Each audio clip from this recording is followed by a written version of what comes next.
fais des spectacles chorégraphiques, donc qui s'inscrivent dans le champ de la danse contemporaine, mais qui sont un peu hybrides, parce que je convoque sur le plateau différents domaines. En gros, le fil conducteur de l'ensemble de mon travail, c'est une réflexion que je mène sur nos lieux de vie, leur mode de fabrication, leur impact sur nos vies psychiques. Il y a un lien fort avec l'architecture. Je travaille avec de la matière. Tac. Celui-là est prêt. Je viens soulever la botte. Je me suis vraiment concentrée sur tout ce qui s'invente sur les architectures alternatives. Donc ça va des techniques vernaculaires, ancestrales, jusqu'à l'éco-construction.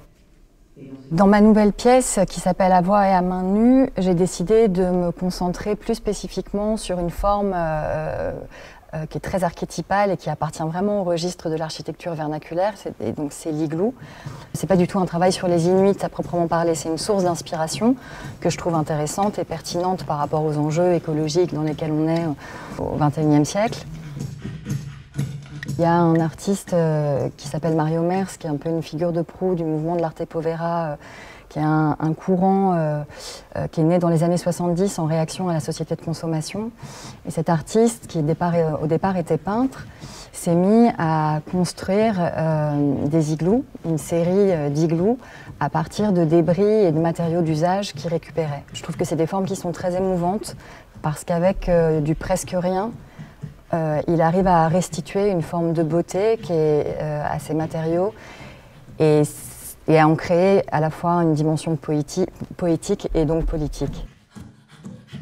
Dans cette pièce, j'ai fait le choix de travailler avec deux autres interprètes, danseuses, femmes, que sont Estelle Delcambre et Lucie Piot, qui sont voilà, très à l'aise avec la manipulation de la matière et très concernées aussi par les enjeux que je ramène sur le plateau. Je trouve que les sociétés industrielles, au nom de la modernité, se sont peu à peu coupées et sont même arrivées à mépriser en fait des techniques et des savoir-faire qui peuvent aujourd'hui être des solutions.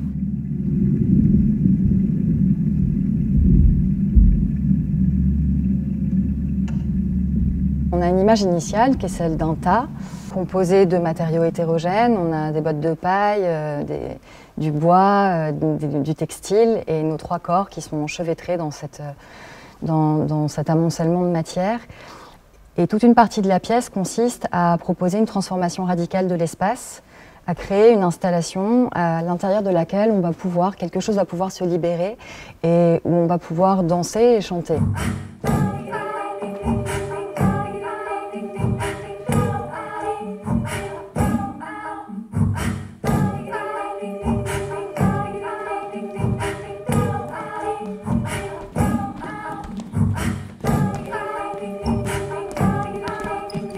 Il s'agit de s'attacher à la précision du geste, à sa mémorisation et aussi à lui donner un rythme. Il n'y a pas d'instrument de musique, c'est que vocal. On travaille sur du souffle et sur tout ce qui précède la formation du sens. Donc il n'y a pas de parole. Tout au plus, on va jusqu'au phonème, qui est vraiment la plus petite unité de son. Et ce mode de fabrication permet de faire surgir des chants polyphoniques, a cappella, qui permettent de libérer un peu l'énergie du corps.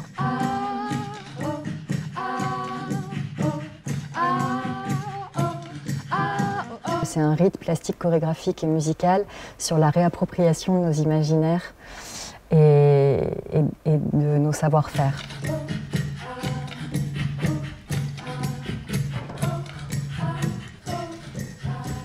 Mon attention, elle se porte essentiellement sur toutes les alternatives qui s'inventent en contrepoint du système capitaliste. Je suis quelqu'un qui a été initié à la musique, à la danse, au théâtre depuis l'enfance. J'ai fait des études de lettres, j'ai intégré une école d'État en art dramatique. J'ai passé 5 ans dans la troupe permanente du TNP de Villeurbanne, donc là vraiment en tant qu'actrice, tout en continuant ma pratique de la danse en parallèle, de façon un peu moins académique. J'ai assisté pendant 3 ans la chorégraphe Olivia Granville, qui m'a permis aussi d'être plus officiellement reliée au champ de la danse. Et puis après, j'ai entamé une recherche sur le long cours, d'abord autour des notions de révolte et d'impuissance. C'était ça le premier levier, avec cette question de comment induire une direction vers des mondes possibles. Il y a l'infinie beauté des paroles prononcées en l'air et le rêve qui se forme sans crier gare. Il y a les maisons de paille, de terre, de chanvre, les maisons en A, les carters, les troglodytes, les yourtes, les cabanes. Il y a le bois d'épité, les appartements qu'on construira avec. Il y a l'Europe et son bassin méditerranéen. Il y a l'idée grecque que mettre des mots sur une chose nous libère. Il y a le béton millénaire, les gestes qu'il requiert. Il y a dans le creux de nos mains quantité de choses immémorielles. Il y a l'amour, les amitiés perdues ou retrouvées, toutes ces formes de liens qui s'inventent pour l'antichambre.